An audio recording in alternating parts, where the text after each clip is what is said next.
Quality और consistent performance के लिए सिर्फ सिल्वर पंप्स एंड मोटर्स, नाम याद रखना।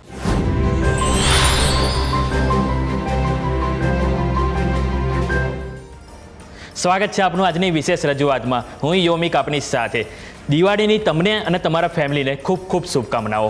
દિવાળી એટલે કે સુખ, શાંતિ અને સમૃદ્ધિનો તહેવાર. અને વાત જ્યારે સમૃદ્ધિની આવે એટલે સ્વાભાવિક છે કે દિમાગમાં સૌથી પહેલાં તો પોર્ટફોલિયોની જ આપણને અવાજ આવે. અને પોર્ટફોલિયો એટલે કે જ્યારે પણ આપણે દિવાળી આપણે આવે એટલે કે ઘરમાં આપણે સફાઈ કામ ને કલર કામ કરીએ, એ જ રીતે પોર્ટફોલિયોની પણ સફાઈ કામ જરૂરી છે.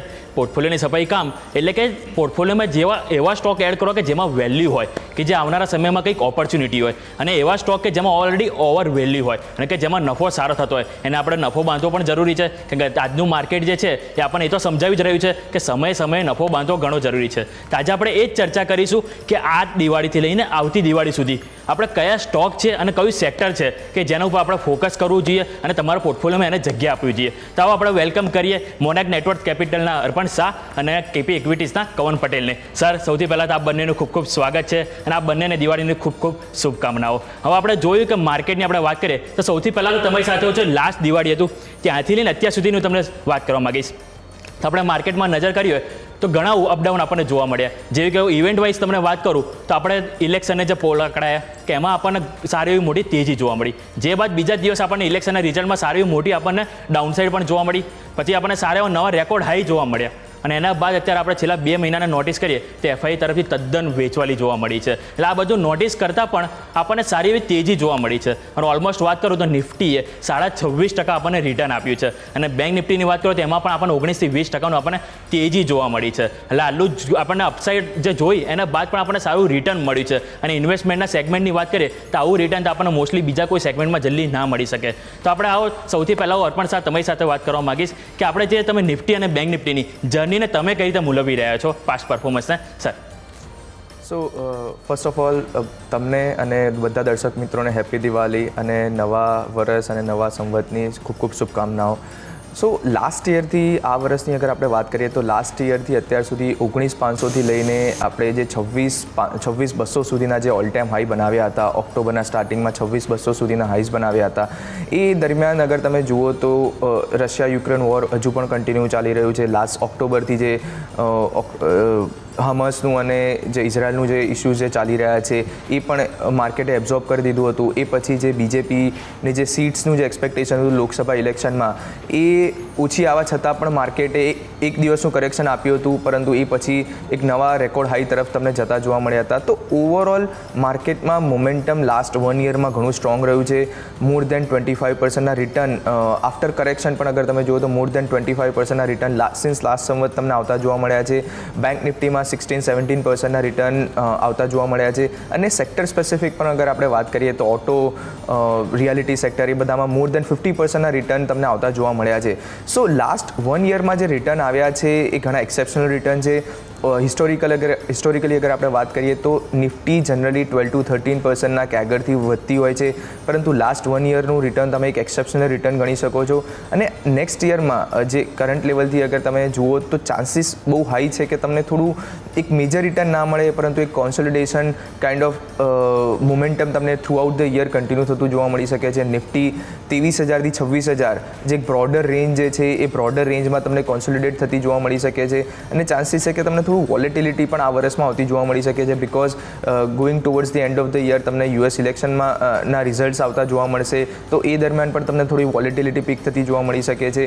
અને જે લાસ્ટ 1 યરના જે આઉટસાઇડ જે ગેઇન તમને ઇન્ડિવિજ્યુઅલ સ્ટોક્સ અને ઇન્ડાઇસીસમાં આવતા જોવા મળ્યા છે એ પણ થોડા કોન્સોલિડેટ થતા જોવા મળી શકે છે.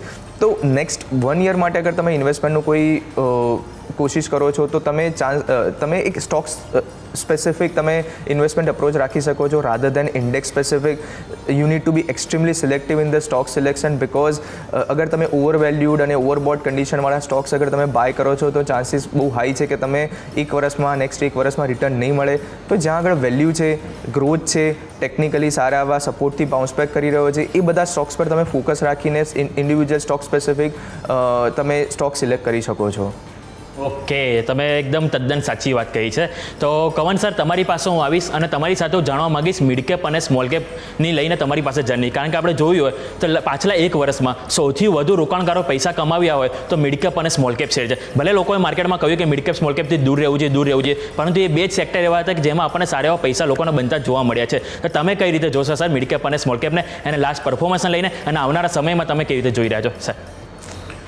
યોમિક, સૌ પ્રથમ તો શોમાં આમંત્રણ આપવા માટે ખૂબ ખૂબ આભાર, અને આપને, આપની ટીમને અને સૌ ન્યૂઝ કેપિટલ ગુજરાતના દર્શક મિત્રોને દિવાળી અને નવ વર્ષની ખૂબ ખૂબ શુભેચ્છાઓ. હવે તમે જેમ વાત કરી એમ ડેફિનેટલી મિડ કેપ અને સ્મોલ કેપ ઇન્ડેક્સની વાત કરીએ તો ત્યાં આગળ આપણને એક રિઝનેબલ આઉટ પરફોર્મન્સ જોવા મળ્યું હતું છેલ્લા 1 વર્ષમાં. અને આપણે જોઈએ તો મેજર ઇન્ડાઇસીસ નિફ્ટી, બેંક નિફ્ટી અને સેન્સેક્સ B1 કમ્પેર કરીએ તો ત્યાં એના કરતાં એક રિઝનેબલ આઉટ પરફોર્મન્સ જોવા મળ્યું હતું. સ્પેસિફિકલી આપણે મિડ કેપ 100 ઇન્ડેક્સની વાત કરીએ તો ઓલમોસ્ટ 40,000ના લેવલથી અત્યારે 56,000ના લેવલે આવી ચૂક્યું છે. તો આપણને ઓલમોસ્ટ 40%નું રિટર્ન ત્યાં આગળ મળી ચૂક્યું છે. સ્મોલ કેપ 100 ઇન્ડેક્સની વાત કરીએ તો 13,000ના લેવલથી ઓલમોસ્ટ આપણે 19,000ના લેવલે આવી ચૂક્યા છે. તો અહીંયા આગળ પણ આપણને ઓલમોસ્ટ 50%નું રિટર્ન જોવા મળી ચૂક્યું છે. તો અહીંયા આગળ one of the rare year કહી શકીએ કે જ્યાં આગળ આપણને સ્મોલ કેપ, મિડ કેપે એક બહુ રિઝનેબલ માર્જિનથી લાર્જ કેપ ઇન્ડાઇસીસને બીટ કર્યા છે. હવે આવનારા વર્ષની વાત કરીએ તો અહીંયા આગળ રિસન્ટલી જે અત્યારે અર્નિંગ્સ પણ આવી રહ્યા છે, થોડા મ્યુટેડ આવી રહ્યા છે, અને આપણે જીડીપીમાં પણ થોડુંક અત્યારે એક ડાઉનટીક જોયો છે. તો અહીંયા મારું માનવું એમ છે કે એક્સપેક્ટેશન થોડું આપણે મ્યુટેડ રાખીએ, થોડું રિઝનેબલ રાખીએ તો અહીંયા આગળ આપણને સ્ટોક અને સેક્ટર સિલેક્ટિવ આપણે અપ્રોચ રાખીએ તો અહીંયા આગળ પણ આવનાર વર્ષમાં એક સારું એવું રિટર્ન બની શકે છે. મિડ કેપ ઇન્ડેક્સની વાત કરીએ તો અહીંયા આગળ મને લાગી રહ્યું છે કે 65,000ના લેવલ આવનારા દિવાળી સુધી મને લાગી રહ્યું છે કે જઈ શકે એમ છે. અને સ્મોલ કેપ ઇન્ડેક્સના ટાર્ગેટની વાત કરીએ તો 21,000નું લેવલ મારા મતે એ લેવલ અચીવ થઈ શકે એવું લાગી રહ્યું છે. બહુ તદ્દન તમે સારા એવા લેવલ આપ્યા છે મિડ કેપ અને સ્મોલ કેપમાં. એટલે એવું માની શકાય કે હજુ પણ આપણને આવતા દિવાળી સુધી આપણને હજુ પણ તેજી જોવા મળી શકે છે. બસ જરૂરી છે કે તમારે કોશન રાખવું જોઈએ, અને જરૂરી જ્યારે ટાઈમ આવે કે જ્યારે લાગે કે કોઈ સ્ટોક ઓવર વેલ્યુ થઈ ગયો છે તેમાં નફો પણ આપણે બાંધતા રહેવું એટલું જ જરૂરી છે. હવે આપણે દિવાળીની જ વાત કરી રહ્યા છે તો સ્વાભાવિક છે કે દિવાળીમાં આપણે એકબીજાને ભેટ આપતા હોઈએ તો આપણા દર્શકોને આપણે એક ભેટ તો આપવી જરૂરી બને જ છે. તો આપણા બંને સાથે હું છે ને 4 ભેટ લેવા માગીશ આપણા દર્શકો માટે. એટલે ભેટ એટલે કે આપણે સ્ટોક પીક તમારા તરફથી લેવા માંગીશ. તો સૌથી પહેલાં અર્પણ સર તમારી સાથે આવીશ, અને તમારા તરફથી આપણે પહેલો કયો સ્ટોક છે કે એઝ અ ભેટ તરીકે આપણા દર્શકોને આપણે આપીશું સર? સો યોમિક, સૌથી પહેલું જે એક સેક્ટર, જે ઓવરઓલ સેક્ટર પર વ્યૂ આપવા માંગીશ એ રહેશે મેટલ સેક્ટર. લાસ્ટ 1 યરમાં મેટલ સેક્ટરે 40% જેટલા ગેઇન આપ્યા હતા, પરંતુ જે સારા માર્કેટમાં જે માર્કેટને આઉટ પરફોર્મન્સ કરવું જોઈએ, કે જે હાઈ બીટા સેક્ટર જે છે એનાથી વધારે સારું પરફોર્મન્સ એક્સપેક્ટેડ હતું, પરંતુ હજુ પણ એના જે પ્રીવિયસ ઓલ ટાઈમ હાઈ છે એ લેવલ પાસે જે કોન્સોલિડેટ કરતું તમને weekly as well as monthly chart પર બનતું જોવા મળી રહ્યું છે. વી બિલીવ કે મેટલ સેક્ટર કરંટ લેવલથી તમને એક સારી એવી અપસાઇડ પ્રોવાઈડ કરી શકે છે. અગર હિસ્ટોરિકલી અગર આપણે જોઈએ તો 2016 અને 2020 બંને વખત જ્યારે યુએસ ઇલેક્શન હતા એ પછી યુએસ ઇલેક્શનના રિઝલ્ટ આવ્યા પછી, irrespective of which party comes, એ રિઝલ્ટ આવ્યા પછી તમને મેટલ સેક્ટરમાં 30 to 40%નું એને કોમોડિટી સેક્ટર તમને એક અપસાઇડ આવતું જોવા મળતું હોય છે. અને આ વખતે પણ સિમિલર એક્સપેક્ટેશન છે, અને જો કોમોડિટી સેક્ટરમાં આ રીતની એક શાર્પ અપસાઇડ આવે છે તો મેટલ સેક્ટરના સ્ટોક્સમાં પણ ઇક્વિટી માર્કેટમાં તમને 20 to 30%ની અપસાઇડ તમને કરંટ લેવલથી આવતી જોવા મળી શકે છે. તો મેટલ સેક્ટરમાંથી સૌથી પહેલો સ્ટોક જે મારો રહેશે એ પિક જે રહેશે હિન્દુસ્તાન કોપર. 290-300 રૂપિયાની આસપાસ જે 280ના જે સપોર્ટ લેવલ છે ત્યાંથી બાઉન્સ બેક કરીને અગેન 300ના ઉપરની ઉપર સસ્ટેન થતો તમને જોવા મળી રહ્યો છે. તો 280થી 300ની વચ્ચે, 320ની વચ્ચે તમે આ સ્ટોકને અક્યુમ્યુલેટ કરી શકો છો. કરેક્શનમાં અગર જો 280 સુધી મળે છે તો તમને રિસ્ક રિવોર્ડ ઘણા ફેવરેબલ થતા જોવા મળે છે. તો 280થી 320ના ઝોનની વચ્ચે તમે આ સ્ટોકને અક્યુમ્યુલેટ કરી શકો છો. નીચે 240 રૂપિયાના સ્ટોપ લોસ રાખી શકો છો, અને ઉપરની સાઈડ પર 460થી 500 રૂપિયા સુધીના અપસાઇડના ટાર્ગેટ હિન્દુસ્તાન કોપર માટે એક્સપેક્ટ કરી શકો છો. ઓકે, તો આપણા માટે પહેલો પીક અહીંયાથી છે હિન્દુસ્તાન કોપર, કે જેમાં તમે 500 રૂપિયા સુધીની લક્ષ્યાંક અહીંયાથી તમારે જોવા મળી શકે છે. તો કવન સર તમારી પાસે આવીશ, અને તમારા તરફથી પહેલી ભેટ કઈ રહેશે એઝ અ સ્ટોક સર? યોમિક, તો પહેલા સ્ટોકની વાત કરીએ તો એક લાર્જ કેપ સ્ટોક છે જે નિફ્ટી અને નિફ્ટી બેંકનો આપણે એક લીડર કહી શકીએ HDFC બેંક. આપણે રિસન્ટલી એના રિઝલ્ટ બી જોયા હતા કે ઘણા બધા જે પેરામીટર્સ ઉપર કંપનીએ ઘણું બધું ઇમ્પ્રુવમેન્ટ કરેલું છે અને અત્યારે જે આપણે ડિફિકલ્ટ ટાઈમ ચાલી રહ્યો છે, બેન્કિંગ સાઇડ ડિપોઝિટ ઇસ્યુ થાય છે, NPAના ઇસ્યુ રાઇઝ થઈ રહ્યા છે, ત્યાં આગળ HDFC બેન્કે રિલેટિવલી એક બેટર પરફોર્મ કર્યું છે. અને આપણે હિસ્ટોરિકલી બી જોયું છે કે જ્યારે ડિફિકલ્ટ ટાઈમ્સ આવતો હોય છે ત્યારે HDFC બેન્ક એક અલગ તરી આવતો હોય છે. તો અહીંયા આગળ મને લાગી રહ્યું છે કે ઓલમોસ્ટ છેલ્લા 3 વર્ષથી અહીંયા આગળ કોઈ સ્ટોકમાં આપણને રિટર્ન જોવા નથી મળી રહ્યું અને રિઝલ્ટ પછી હમણાં એક આપણને જે પ્રીવિયસ હાઈઝ હતા, જે મલ્ટિપલ હાઈઝ છે 1725ની રેન્જમાં, એની ઉપર અત્યારે સસ્ટેન થઈ રહ્યો છે. તો મને લાગી રહ્યું છે કે અહીંયાથી હવે HDFC બેન્ક એક આઉટ પરફોર્મન્સ કરી શકે છે. તો HDFC બેન્કના ટાર્ગેટની વાત કરીએ તો અહીંયાથી 2000નો ટાર્ગેટ છે આવનારા 1 વર્ષ માટે અને નીચેમાં કોઈ પણ ડીપ આવે તો 1550ના સ્ટોપ લોસ સાથે અહીંયા આગળ એડ કરવાની સલાહ રહેશે. ઓકે, તો આપના માટે અહીંયા કવન પટેલ તરફથી આપણે બને છે HDFC બેંક. અને HDFC બેંક સર તમે સ્ટોક પસંદ કર્યો તો હું પણ એની વાત કરવા માગીશ કે લાસ્ટ દિવાળીથી લઈને અત્યારની જો વાત કરું તો લાસ્ટ દિવાળી પછી આપણે ડિસેમ્બર મહિનાની વાત કરવા માગીશ 2023ના, કે ત્યારે ઓલમોસ્ટ આપણને 1720નો એમાં હાઈ બનતો જોવા મળ્યો હતો, જે ફરીથી આપણે કપ ઓફ હેન્ડલ એમાં પેટર્ન પણ આપણને બનતી જોવા મળી છે. અને અત્યારે ઓલમોસ્ટ આપણે જોઈએ તો બેંક નિફ્ટીને સારો સપોર્ટ મળી રહ્યો છે, તે HDFC બેંક તરફથી જ મળી રહી છે. તો આપના માટે અહીંયાથી બની રહ્યો છે HDFC બેંક કવન પટેલ તરફથી સ્ટોક પીક. તો આ સાથે સમય થયો છે એક નાનકડા વિરામનો. વિરામ બાદ આપણે આ ચર્ચાને ફરીથી યથાવત રાખીશું.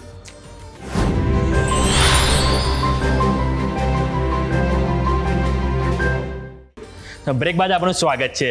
આવો આપણે અર્પણ સર સાથે જઈએ અને આજના જાણીએ કે બીજો પીક એમના તરફથી કયો રહેશે. સર, સો યોમિક, જે બીજો જે પિક જે રહેશે એ પણ લાર્જ કેપમાંથી રહેશે, એ રહેશે રિલાયન્સ ઇન્ડસ્ટ્રીઝ. રિલાયન્સ ઇન્ડસ્ટ્રીઝની અગર આપણે હિસ્ટોરિકલી અગર વાત કરીએ તો 2650થી 2700નું જે ઝોન જે છે એક વીકલી અને મંથલી ચાર્ટ પર એક સપોર્ટ આપતું ઝોન છે.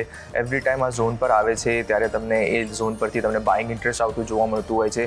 પ્લસ જે ફંડામેન્ટલી અગર આપણે વાત કરીએ તો જે ડીમર્જરનું જે અનાઉન્સમેન્ટ હજુ પણ જે પેન્ડિંગ છે Jio platform as well as Jio retail, એ એના માટે એક બહુ મોટા ટ્રિગર બનતા તમને નેક્સ્ટ યરમાં જોવા મળી શકે છે. સો કરંટ લેવલ પર જે ઉપર 3200ના લેવલથી નીચે 2700ની નીચે અગર તમને મળી રહ્યા છે એક large cap heavy weight quality counter, તમને સારા એવા સપોર્ટ ઝોન પાસે બાય કરવાની ઓપોર્ચ્યુનિટી મળી રહી છે. So that is a good value area to accumulate the stock. 2650થી 2700ના ઝોનમાં તમારે રિલાયન્સ ઇન્ડસ્ટ્રીઝને બાય કરવો જોઈએ. નીચે જો ફર્ધર જો ડિપ આવે છે 2600 સુધીના તો તમારે ફર્ધર અક્યુમ્યુલેટ કરવું જોઈએ. અને ઉપરની સાઈડ પર અગેન 3000 ટુ 3200 સુધીના અપસાઇડના ટાર્ગેટ તમે રિલાયન્સ ઇન્ડસ્ટ્રીઝ માટે એક્સપેક્ટ કરી શકો છો. ઓકે, આ ટાર્ગેટ એન્ડ સ્ટોપ લોસ આપના માટે થયા અર્પણ સર તરફથી રિલાયન્સમાં. અને તમે સાચું કીધું કે જેમ ડીમર્જરમાં ઓલરેડી આપણે કંઈક એક્ટિવિટી જોવા મળવાની છે. અને બીજું કે સાથે સાથે આપણે એક બોનસ શેરની પણ કંપની ઓલરેડી જાહેર કરેલી છે, એટલે કે ઓલરેડી તમારા પોર્ટફોલિયોમાં જે શેર હશે એમાં ઓલરેડી તમારે ડબલ સ્ટોક થતા ઓલરેડી જોવા મળશે.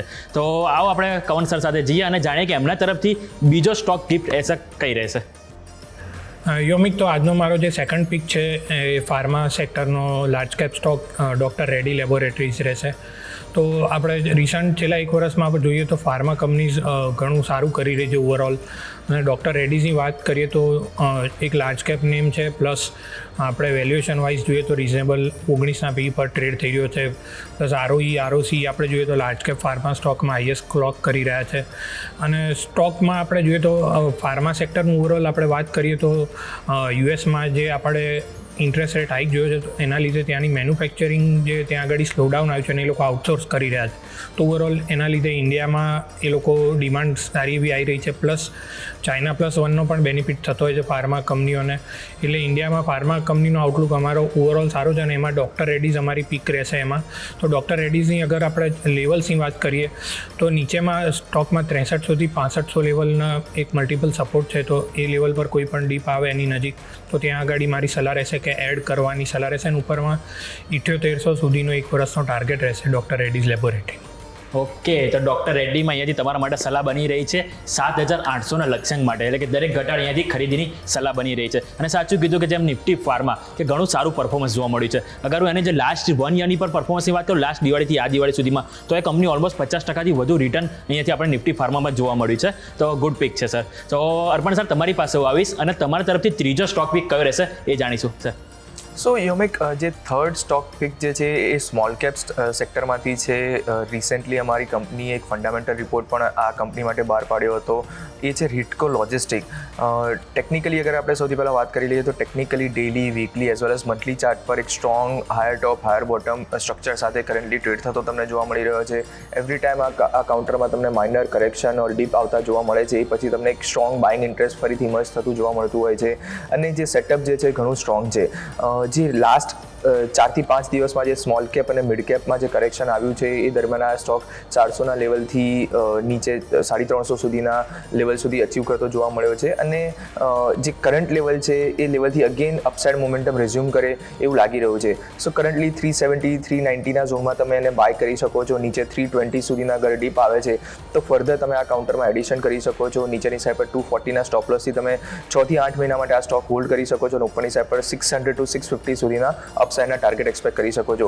અમારું જે ફંડામેન્ટલ જે રિપોર્ટ છે એના ટાર્ગેટ 760 સુધીના છે. એ થોડા ઇન્વેસ્ટમેન્ટ થોડા લોંગ ટર્મ હોરાઇઝનના ટાર્ગેટ 760 સુધીના પણ છે. તો અગર તમારું હોરાઇઝન અગર થોડું તમારું લાંબુ હોય 1 થી 2 થી 3 વર્ષના અગર તમારે હોલ્ડિંગ પીરિયડ રાખવા હોય તો મોર દેન 100%ના કરંટ લેવલથી અપસાઇડના ટાર્ગેટ અમારી કંપનીના ફંડામેન્ટલ રિપોર્ટમાં તમને આવતા જોવા મળી શકે છે. ઓકે, તો અર્પણ સર તરફથી અહીંયાથી આપણને જોવા મળ્યું છે થર્ડ પિક હિટકો લોજિસ્ટિક, કે જેમાં તમે કરંટ માર્કેટ પ્રાઇસથી પણ ખરીદી શકો છો અને સાથે સાથે તમને અહીંયાથી ડીપ મળે તો પણ અહીંયાથી તમે એડ ઓન કરી શકો છો. જે 600 અને 650ના લક્ષ્યાંક અહીંયાથી તમને આવતા જોવા મળી શકે છે. તો કવન સર તમારી પાસે આવીશું અને તમારા તરફથી થર્ડ પિક કયો રહેશે સર? યોમિક, તો આજનો મારો જે થર્ડ પિક જે છે દિવાળી માટેનો એ બિરલા સોફ્ટ રહેશે. એક મિડ કેપ આઈટી કંપની છે. આપણે રિસન્ટ ક્વાર્ટરલી અર્નિંગમાં પણ જોયું કે મિડ કેપ આઈટી સ્ટોક્સમાં એક સારું એવું આપણને ગ્રોથ જોવા મળ્યું છે. જે લાર્જ કેપ આઈટીમાં થોડું ફ્લેટિશ ગ્રોથ છે, પરંતુ mid cap IT companies relatively એક સારું આઉટ પરફોર્મ કરી રહ્યા છે.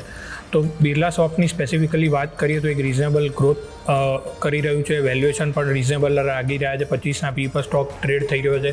અને ચાર્ટ ઉપર લેવલની પણ વાત કરીએ તો સ્ટોક ઓલમોસ્ટ અત્યારે એક જે રાઉન્ડિંગ બોટમ પ્રાઇસ પેટર્ન બનાવી હતી 2022ના હાઈ આસપાસ જ ટ્રેડ થઈ રહ્યો છે.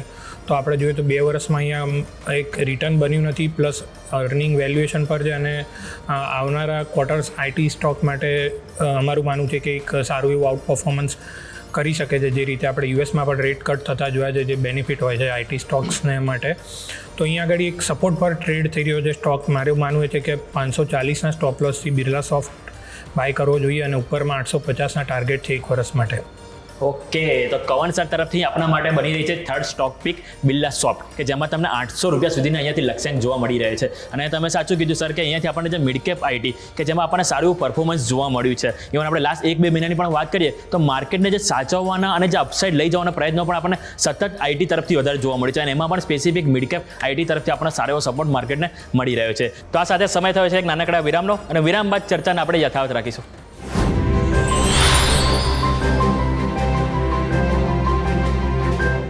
તો અર્પણ સર તમારી સાથે આવીશું અને આજનો ચોથો પિક તમારી સાથે જાણીશું કે તમારી તરફથી કયો સ્ટોક છે કે જે આપણા દર્શકોને એઝ અ ભેટ તરીકે આપી શકીએ સર. સો ફોર્થ પિક જે રહેશે મિડ કેપ સેગમેન્ટમાંથી રહેશે એ રહેશે INOX India. INOX India last ડિસેમ્બરમાં લિસ્ટ થયો હતો. એ લિસ્ટિંગ પછી તમને ઉપરની સાઈડ પર 1400 થી 1500 સુધીના હાઈઝ પણ બનાવતા જોવા મળ્યા હતા. અને આફ્ટર મેકિંગ ધોઝ હાઈઝ છેલ્લા ઘણા સમયથી એક કોન્સોલિડેશન ફેઝમાં સ્ટોક ટ્રેડ થઈ રહ્યો છે. નીચે 1100ના લેવલ પર અને મલ્ટિપલ ટાઈમ્સ બોટમ બનાવ્યા છે. એવરી ટાઈમ 1100ના લેવલ પર આવે છે ત્યારે તમને એક બાઇંગ ઇન્ટરેસ્ટ આવતું જોવા મળતું હોય છે. તો કરંટ લેવલ પર તમે આઇનોક્સ ઇન્ડિયાને અક્યુમ્યુલેટ કરી શકો છો. નીચે જો આ કાઉન્ટરમાં ફર્ધર જો ડીપ આવે છે 1000 રૂપીઝ સુધીનો તો એ વખતે ફર્ધર તમે આ કાઉન્ટરમાં એડિશન કરી શકો છો. અને ઉપરની સાઈડ પર અગેન જે એના ફ્રેશ ઓલ ટાઈમ હાઈ જે છે 1400 થી 1500 ત્યાં સુધીના 1500 સુધીના પ્લસ 1500ને પર ક્રોસ કરીને ઉપર ફ્રેશ ઓલ ટાઈમ હાઈ બનાવતા પણ આ કાઉન્ટરમાં તમે એક્સપેક્ટ કરી શકો છો. સો ચોથો સ્ટોક જે રહેશે એ મિડ કેપ સેગમેન્ટમાંથી આઇનોક્સ ઇન્ડિયા પર રહેશે. આઇનોક્સ ઇન્ડિયા એટલે કે જો તમારે અત્યાર સુધી એવું લાગતું હોય કે આઇનોક્સ ઇન્ડિયામાં જસ્ટ રિસેન્ટલી આપણે વાત કરો તો 11 મહિના પહેલાં જ આપણને લિસ્ટ થતો જોવા મળ્યો હતો, અને કે એમાં તમને એવું લાગતું હોય કે મને આઈપીઓ નથી લાગ્યો, તો હજી પણ તમને ઓપોર્ચ્યુનિટી અહીંયાથી બની રહી છે જેમાં તમને 1400 સુધીના લક્ષ્યાંક અહીંયાથી જોવા મળી શકે છે. તો કવન સર તમારી પાસે આવીશું અને તમારા તરફથી આજનો છેલ્લો ચોથો પિક કયો રહેશે સર? યોમિક, તો આજનો જે મારો ચોથો પિક છે એક સ્મોલ કેપ સ્ટોક રહેશે, Repco home finance company. Housing finance કંપનીનો એક સ્ટોક છે. રીઝન એની પાછળનું એ છે કે રિસન્ટલી આપણે યુએસમાં રેટ કટ જોયા અને આપણે આરબીઆઈ તરફથી આવનારી મિટિંગમાં પણ રેટ કટ એક્સપેક્ટેડ છે. તો રેટ કટ એક એનબીએફસી સ્ટોક્સ માટે સારું હોય છે અને હાઉસિંગ લોન માટે ડિમાન્ડ એક લાવી શકે એવું ફેક્ટર હોય છે. તો ત્યાં આગળ મારું માનવું છે કે રેપકો હોમ ફાઇનાન્સ એક રિઝનેબલ વેલ્યુએશન પર એક સારો ગ્રોથ દેખાડી રહી છે. ઓલમોસ્ટ 20% CAGRથી સ્ટોકમાં પ્રોફિટ ગ્રોથ થઈ રહ્યો છે અને ચાર્ટ ઉપર પર રિઝનેબલ લાગી રહ્યો છે. હાયર ટોપ હાયર બોટમ પ્રાઇસ પેટર્ન બનાવી રહ્યો છે. તો મારું માનવું છે કે આ રેપકો હોમ ફાઇનાન્સ 425ના સ્ટોપ લોસથી ઉપર 650ના ટાર્ગેટ માટે એક વર્ષના વ્યૂ માટે બાય કરવાની સલાહ રહેશે.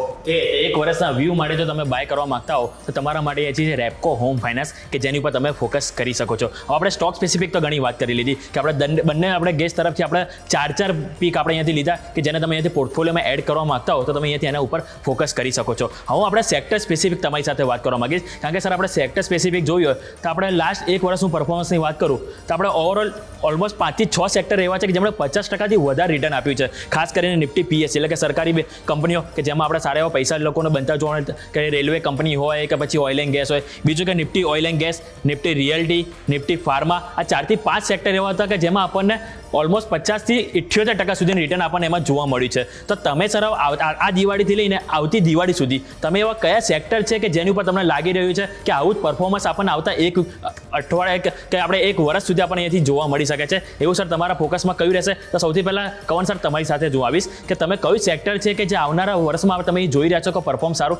કરી શકે સર? તો જે 4 પીક હતા એ જ સેક્ટર મારા માટે રહેશે કે જે આઉટ પરફોર્મ કરી શકે એવા છે. તો સ્પેસિફિકલી વાત કરીએ તો પ્રાઇવેટ સેક્ટર બેંકનું પહેલું નામ રહેશે. એની પાછળનું રીઝન એ છે કે વેલ્યુએશન વાઇઝ ઘણા બધા ઓકે લાગે છે. ઘણી બધી કંપનીઓ વેલ્યુએશન વાઇઝ સ્ટ્રેચ જોવા મળી રહ્યા છે પણ પ્રાઇવેટ સેક્ટર બેન્ક્સમાં અત્યારે વેલ્યુએશન એક કમ્ફર્ટ રહે છે. પ્લસ અત્યારે જે એનપીએના ઇસ્યુ થઈ રહ્યા છે તો પ્રાઇવેટ સેક્ટર જનરલી એ સારું કરી રહ્યા હોય છે એમાં. તો મારું માનવું છે કે એક પ્રાઇવેટ સેક્ટર બેંક, બીજું છે આપણે પ્રાઇવેટ સેક્ટર એનબીએફસીસ, ત્રીજું છે ફાર્મા સેક્ટર અને આઈટી સ્ટોક. આ 4 સેક્ટર જે મેજર મને લાગી રહ્યું છે કે અહીંયાથી નેક્સ્ટ દિવાળી સુધી એક રિઝનેબલ આઉટ પરફોર્મન્સ જોવા મળી શકે છે. ઓકે, તો અહીંયાથી સેક્ટર સ્પેસિફિક જો તમે જે ફોકસ કરવા માંગતા હો તો આ જે 4 સેક્ટર છે કે જેની ઉપર તમે અહીંયાથી ફોકસ કરી શકો છો. અર્પણ સર તમારી પાસે હું આવીશ કે તમે કયા સેક્ટર છે કે જે અહીંયાથી આવનારા વર્ષ સુધી તમે જોઈ શકો છો કે અહીંયાથી અપકમિંગ આપણે સારું એવું પરફોર્મન્સ આપી શકે sir? So, Yomik, firstly, let me be a bad news parrot કે લાસ્ટ યરમાં જે લાસ્ટ સંવતથી આ સંવત સુધીમાં તમને જે રિટર્ન્સ જે મળ્યા છે એક્સેપ્શનલ રિટર્ન્સ છે, બહુ સારા રિટર્ન્સ છે અને કોઈ માર્કેટ પાર્ટિસિપન્ટ્સ એવા અગેન સેમ એક્સપેક્ટેશન સાથે અગર માર્કેટમાં ઇન્વેસ્ટ કરવા માગતું હોય તો એમને થોડું કોશન રાખવાનું રિકમેન્ડેશન રહેશે. બિકોઝ લાસ્ટ યરથી આ વર્ષમાં જે રિટર્ન આવ્યા છે ઘણા એક્સેપ્શનલ આવ્યા છે પરંતુ એ પછી ઉપરના લેવલથી જે લોકોએ પ્રોફિટ બુક નહોતો કર્યો, તમે ડિફેન્સ સેક્ટર લઈ લો કે રેલવે સેક્ટર લઈ લો, તો ઉપરના લેવલથી કરેક્શન પણ એવા ડીપ આવ્યા છે. તો અગર તમને વેલ્યુ વાઇઝ અગર તમે કોઈ સારા સ્ટોક્સને નથી લેતા અને કોઈ પણ પ્રાઇસ પર તમે સ્ટોક બાય કરો છો તો ચાન્સીસ છે કે ઉપરના લેવલ પર તમને ટ્રેપ થવાના ચાન્સીસ બહુ વધી જતા હોય છે. Now coming to sector to watch out for next 1 year from current Samvat to next 2025, એ બે સેક્ટર રહેશે. સૌથી પહેલું તો મેટલ સેક્ટર રહેશે. આપણે જે શોના સ્ટાર્ટિંગમાં જે વાત કરી કે જ્યારે પણ યુએસ ઇલેક્શન પછી તમને મેટલ સેક્ટરમાં સારી એવી રેલી આવતી જોવા મળતી હોય છે બિકોઝ કોમોડિટીમાં સારી એવી અપસાઇડ આવતી જોવા મળતી હોય છે અને અલોંગ વિથ દેટ મેટલ સેક્ટરમાં પણ તમને એક ઇક્વિટી માર્કેટમાં રેલી બનતી જોવા મળતી હોય છે. સો મેટલ ઇન્ડેક્સની અગર આપણે સૌથી પહેલાં વાત કરીએ તો 10,000ના લેવલથી રિસેન્ટલી 9200 સુધીના નીચે કરેક્શન આવ્યા હતા. ઓલમોસ્ટ 10%ના કરેક્શન આવી ચૂક્યા છે અને મેટલ સેક્ટર કરંટ લેવલથી અગેન રિવાઇવ થાય અને સારી એવી અપસાઇડ તમને પ્રોવાઈડ કરે એવું લાગી રહ્યું છે. તો મેટલ સેક્ટરમાંથી હિન્દુસ્તાન કોપર આપણે ઓલરેડી એક પીક આપી દીધો છે. Apart from that Vedanta limited, national aluminium, આ બંને સ્ટોક પણ અમે મારા ક્લાયન્ટ્સને રેકમેન્ડ કરી રહ્યા છે. અગર તમારું 6 થી 8 મહિનાનું હોલ્ડિંગ પીરિયડ હોય તો તમે આ ત્રણેય સ્ટોકને એક્યુમ્યુલેટ કરી શકો છો. Although Hindustan copper is our top pick. Apart from that બીજું જે સેક્ટર તમે ધ્યાનમાં રાખી શકો છો એ છે ઇન્સ્યોરન્સ સેક્ટર. છેલ્લા 2 વર્ષમાં ઇન્સ્યોરન્સ સેક્ટરે ઘણું અંડર પરફોર્મન્સ બતાવ્યું હતું અને after that long under performance છેલ્લા 2 થી 3 મહિનામાં તમને થોડું બાઇંગ મોમેન્ટમ ઇમર્જ થતું જોવા મળી રહ્યું છે. એચડીએફસી લાઈફ, આઈસીઆઈસીઆઈ પ્રુડન્શિયલ જે પ્રાઇવેટ સેક્ટર ઇન્સ્યોરન્સ કંપનીઝ જે છે એમાં ડાઉનસાઇડ ઘણી લિમિટેડ છે બિકોઝ છેલ્લા 2 વર્ષમાં જે પણ નેગેટિવ ન્યૂઝ ફ્લો આવતા હતા તો એ રીઝનના કારણે અપસાઇડ ઘણી કેપ હતી. પણ છેલ્લા 1 થી 2 વર્ષમાં અગર તમે નિફ્ટી કે બેન્ચમાર્ક ઇન્ડેક્સનું રિટર્ન જુઓ તો ઘણા સ્ટ્રોંગ રિટર્ન્સ આવ્યા હતા અને એની સામે ઇન્સ્યોરન્સ કંપનીએ બહુ જ લિમિટેડ રિટર્ન્સ આપ્યા છે. તો એ રીઝનના કારણે તમારી ડાઉનસાઇડ કરંટ લેવલથી ઘણી લિમિટેડ છે. વેલ્યુ બાય છે અમારા મતે. તો ઇન્સ્યોરન્સ સેક્ટરમાંથી HDFC લાઈફ અને ICICI પ્રુડેન્શિયલ પણ તમે તમારા રડારમાં રાખી શકો છો અને એક 6 થી 8 મહિનાના પર્સપેક્ટિવથી તમે અક્યુમ્યુલેટ કરી શકો છો. ઓકે, તો આ વાતથી આપણે સેક્ટર સ્પેસિફિક જે આપણે બંને ગેસ્ટ સાથે જાણવાનો પ્રયત્ન કર્યો કે આવનારા 1 વર્ષ સુધીમાં તમે કયા સેક્ટર છે કે જેની ઉપર તમે ફોકસ કરી શકો, અને સાથે સાથે આપણે બંને ગેસ્ટ તરફથી ટોટલ 8 પીક આપણને મળ્યા છે કે જેની ઉપર તમે ફોકસ કરી શકશો. તો સર, સમય થયો છે રજા લેવાનો, તો તમારા તરફથી સર એક તો ડિસ્ક્લેમર હું લેવા માંગીશ, અને સાથે સાથે કે તમે દર્શકોને દિવાળીનો શું મેસેજ આપવા માંગો છો એ પણ જણાવશો સર. કવન સર. યોમિક, તો ડિસ્ક્લેમર એ જ રહેશે કે આજે જે શોમાં મેં જે પિક્સ આપેલા છે એ મારા ક્લાયન્ટોને પણ અમે એ લોંગ ટર્મ ઇન્વેસ્ટમેન્ટ માટે એડવાઇસ કરેલા છે. તો કોઈએ પણ ઇન્વેસ્ટમેન્ટ ડિસિઝન લેતા પહેલાં પોતાના ફાઇનાન્શિયલ એડવાઇઝરને ડેફિનેટલી કન્સલ્ટ કરવાની સલાહ રહેશે, કેમ કે એક બાયસ વ્યૂ અમારો અહીંયા આગળ છે. અને દિવાળીમાં તો ડેફિનેટલી એ જ મેસેજ આપવા માંગીશ કે જેટલું તમે ફેમિલી સાથે ટાઈમ સ્પેન્ડ કરી શકો અને એન્જોય કરી શકો, અને બધાને દિવાળીની ખૂબ ખૂબ શુભેચ્છાઓ, સાથે સાથે નવા વર્ષ માટે પણ ખૂબ ખૂબ શુભેચ્છાઓ. ઓકે, તો અર્પણ સર, તમારી પાસે હું આવીશ અને તમારા તરફથી તો ડિસ્ક્લેમર, અને બીજું કે તમે દર્શકોના ઇન્વેસ્ટમેન્ટ લઈને તમે કયો મેસેજ આપવા માંગો છો સર. સો યોમિક, જે પણ આપણે સ્ટોક સેક્ટર કે ઇન્ડાઇસીસ પર વ્યૂ ડિસ્કસ કર્યો છે, સિમિલર વ્યૂ અમે મારા clients, friends as well as family જોડે પણ શેર કરેલો હોઈ શકે છે. પર્સનલી પણ માર્કેટમાં લોંગ ઓર શોર્ટ પોઝિશન હોઈ શકે છે depending on the market conditions. Now coming two advice, કે જે લાસ્ટ 1 થી 2 વર્ષનું જે માર્કેટમાં જે રિટર્ન રહ્યું છે એ જોઈને માર્કેટમાં અગર કોઈ એ જ એક્સપેક્ટેશન, સિમિલર એક્સપેક્ટેશનથી આવે છે તો થોડું એ લોકોએ થોડું એમની એક્સપેક્ટેશન ટેમ ડાઉન કરવી જોઈએ. બિકોઝ નેક્સ્ટ 1 વર્ષ, જેમ કે આપણે શોના સ્ટાર્ટિંગમાં વાત કરી, કે થોડું વોલેટાઇલ, તમને થોડું તણાવભર્યું રહેતું તમને જોવા મળી શકે છે. અને એ જ રીઝનના કારણે ઇન્ડિવિજ્યુઅલ સ્ટોક સ્પેસિફિક તમારા individual research as well as તમારા જે ફાઇનાન્શિયલ કન્સલ્ટન્ટ હોય એમને કન્સલ્ટ કરીને જ તમે ઇન્વેસ્ટ કરો. કોઈ પણ સ્ટોકમાં જે લાસ્ટ યરમાં જે રીતે સ્મોલ કેપ, SME, IPOs બધી જગ્યાએ તમને રિટર્ન્સ બનતા જોવા મળ્યા હતા, એવા પ્રોબેબલી નેક્સ્ટ યરમાં નહીં જોવા મળે. તો ડિસઅપોઇન્ટમેન્ટ થવાના ચાન્સીસ ઘણા હાઈ છે. તો બેટર છે કે તમે એકદમ જ સિલેક્ટિવ રહો અને તમારા ફાઇનાન્શિયલ કન્સલ્ટન્ટને કન્સલ્ટ કર્યા પછી જ તમે ઇન્વેસ્ટ કરો. ઓકે, તો સર, આ બંનેનો ખૂબ ખૂબ આભાર સર શોમાં આવવા બદલ અને ચર્ચામાં ભાગ લેવા બદલ. Thank you so much sir. તો આજે આપણે વાત કરી દિવાળી સ્પેસિફિક, કે આવતા દિવાળી સુધી તમે કયા સ્ટોક અને શેર અને સ્પેસિફિક સેક્ટર કે જેમાં તમે ધ્યાન રાખી શકો છો અને તમારા પોર્ટફોલિયોમાં તમે વેલ્યુ એડિંગ કરી શકો છો, આ દરેક આપણે વાત થઈ. પરંતુ હવે એક બેઝિક મેસેજ એક આપવા માંગીશ કે આપણે લાસ્ટ સેબી એક આપણે જોયું તો એમના દ્વારા એક સર્ક્યુલર બહાર આપવામાં આવ્યું હતું કે ઓલમોસ્ટ ટ્રેડિંગમાં, સ્પેસિફિક F&O ટ્રેડિંગમાં 93% લોકો અહીંયાથી લોસ કરી રહ્યા છે, રાઈટ.